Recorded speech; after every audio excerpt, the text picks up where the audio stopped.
Hi guys, welcome to my channel, or welcome back to my channel. For those of you who don't know me, I am Milk and this is Milk Astrology. Today we're kind of going to be talking about planetary rulerships, and I'm going to start this series on YouTube as well as like the threads that I've already made on Twitter. If you don't follow me on Twitter, it is Milk Astrology, and you should really follow me there because that's literally the only reason why people even know of my content. For this video, we're going to do just sun signs, and we're just going to talk about all the sun signs, but then the planetary rulerships and how those kind of configure with one another. And if you don't know what that is, that's totally fine. I am the queen of oversimplification, so don't feel overwhelmed. We are going to make it super easy and accessible to just comprehend and get like a quick set of information. So before we talk about all of these sun signs, you need to understand planetary rulerships. The term exaltation is kind of like being at your best friend's house, being able to comfortably open the fridge, make some eggs on the stove, their family walks by and smiles, doesn't care, and you just continue to do what you're doing. It's almost like being at your own house, but being just that comfortable in that area. And when we talk about exaltation, we're going to be talking about the sun when it enters Aries, because that is where the sun is exalted. This also is a comfortable position for Aries. It's an easier time for Aries, and just Aries sun people typically have an easier time expressing themselves extrovertedly because of this reason. Now, when we talk about at fall is basically a way of saying, think of being at a friend's house who the parents really dislike you. And basically that is kind of how we deal with at fall. The sun sign for at fall is actually Libra. So when Libra is in the sun sign, or when you have a Libra sun person, that sun placement is actually a little uncomfortable. It's called at fall. And that basically means that even though this person might be able to express themselves not necessarily the way that they would like to. And then when we talk about detriment is like the most uncomfortable positioning. Think of like when you wake up at a house and you don't know where you are or why you're there, and the people there also feel the same way about you. That is detriment, and that is Aquarius. We're going to talk about Aquarius being detriment later. And then lastly, we're going to talk about domicile rulership. So basically when, you know, the sign that is ruled by a specific planet, sun is in Leo, sun enters Leo, that is the rulership compatibility for that combination, that is in domicile. Okay, so first things first, for Aries sun people are your, I would say, stereotypical extroverts, and that stems from the fact that when the sun enters Aries, it is actually incredibly magnified here in a powerful way. It's called exalted. So when Aries is in the sun sign, it is exalted. It's an easier time. It is a sign that is able to comfortably express themselves, go after the things that they want, doesn't really struggle to get things off of their chest. And the sun isn't really like who you are, it's more of just like the energy of how you express who you are. So it's not necessarily that Aries sun people are these big extroverts, but they might get a point across in an extroverted way, or they might be blunt within their speech, because they might be unwavering within their belief system. And then, yeah, that's the rundown for Aries. And then for Taurus sun people are incredibly, disciplined within who they are. They are kind of anchors in society because we look at them as like these grounded, uprooted or rooted people. They are ruled by the planet Venus. So, even though it's a Taurus sun person, we would also kind of like look at their relationship with their Venus sign and where that is in the chart as well, because the sun is answering to Venus energy. And Venus energy is very, I would say arguably, even though Taurus isn't considered detriment, I would say, or at fall, I would say that there are some challenges with Taurus sun people because they aren't really the kind of people that want to be super like, oh, look at me. They want to be kind of low-key. However, when it comes to their passions and their belief systems, they will not back down from what they believe in. However, I do think that they can struggle sometimes with overly accommodating other people instead of themselves. And then for the Gemini sun people, are incredibly playful and curious about the world around them. Gemini energy is very kind of like wanting to understand the inner workings of everything, wanting to kind of get a stronger understanding for why things happen the way they do or why things are the way that they are. So Gemini sun people are very playful. Now, Cancer sun people they're extremely introverted and I would say introspective. They're very quick on like what they believe in, how they believe things, and how they go after those things. It's Cancer sun people are incredibly introspective. They want to understand why things are the way that they are. I do think they have a natural disposition to want to comfort you or handle or fix your problems, alleviate your tension. However, I do feel like Cancer sun people often struggle to express themselves because they're always trying to kind of validate what other people are feeling and thinking. And then Leo sun people.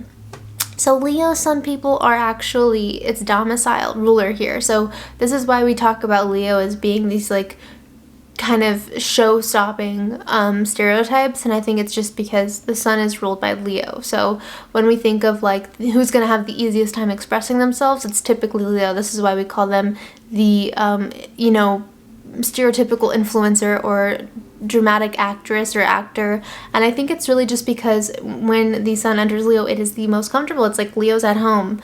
Even though, again, remember, this isn't really who people are. It's just kind of the lens of how we express ourselves. Virgo sun people are extremely meticulous, and I do think that they are disciplined within their belief systems. I do think structure is kind of comforting for them, and I do think they can get easily discombobulated quickly, and this is why they are so overly retentive with being super structured in their life. Now, Libra people, this is the placement where it's at fall, and so this is mildly uncomfortable. Libra at fall or Libra sun sign people really do struggle sometimes to be able to express themselves because they're always trying to factor in what other people want from them. They're always trying to accommodate who people want them to be, what people want them to say, how people want them to do things. And this is why it's kind of an uncomfortable position, because the sun is kind of the lens of how you're supposed to express yourself, your thoughts, your feelings.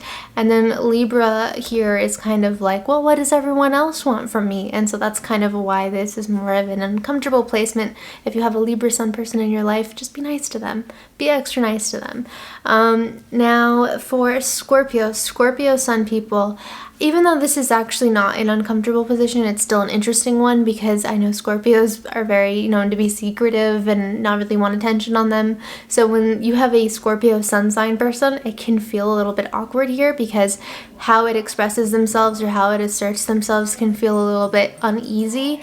It's almost like the lens of like how they are supposed to be themselves is kind of forcefully, like I feel like it's just not always the most easy or comfortable because it's kind of like Scorpio sun people don't really want anyone to look at them or notice them or see them, and the sun itself is very much like, put yourself out there, and Scorpio in general is kind of like no. So that's why it can be a little bit awkward. Sagittarius sun people, even though it's not exalted or in domicile, it's still fire energy. So this is a person that's very philosophical. I think the first thing that a Sagittarius sun person wants you to know is that they are intelligent. And I think that they can get easily deterred by people who maybe try to go out of their way to make them, question this or not feel like they are. I feel like the fastest way to maybe aggravate a Sagittarius is to make them feel like they aren't as intelligent as they are. Not saying that you should try to do this, but I do think that's something that people will notice about them.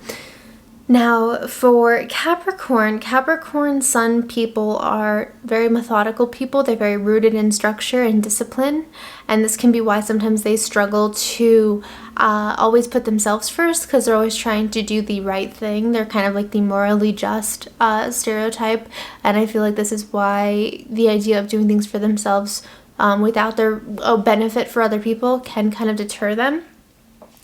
Now Aquarius is kind of the weakest sun sign, and I don't mean weak as in this is a weak person, but I do feel like the sun struggles very strongly here, and this is because the sun is like your identity. It's how you express yourself, and Aquarius energy is very much like similar to Scorpio, it's kind of like put the energy on anyone but me. And so when the sun enters Aquarius, the sun will be like, hey, introduce yourself, and Aquarius will be like, no. So this is why Aquarius, some people can have a really difficult time. I think it's really just the fact that you know, when it's detriment, the planet and the sign have a really difficult time working together. They're kind of just like foes or enemies. They both have very opposite approaches to life, very opposite goals to life, and this is why Aquarius sun people are known to be seen as like aliens or out of this world or awkward. It's really just rooted in the fact that Aquarius people are very uncomfortable expressing themselves, and they always try to put the attention or focus on anyone but themselves, and it stems from the fact that they are just not necessarily comfortable as a sun sign. That sign and that planet are just very awkward in terms of how they work together. And then lastly, Pisces. Pisces sun people are, you know, they're seen as like these mystics, these dreamy archetypes, and even though they're definitely creative, they definitely are a lot more ruthless and a lot more aware of their surroundings than people realize. I do think, you know, Pisces sun people, they express themselves through their creativity, but they're also very rooted in how things are the way that they are. Like the system that you have to do to achieve the goals that you want is very important to them as well, very concrete. So they really do like kind of the following the rules as much as maybe we don't really talk about, or we don't really give them the benefit for doing that.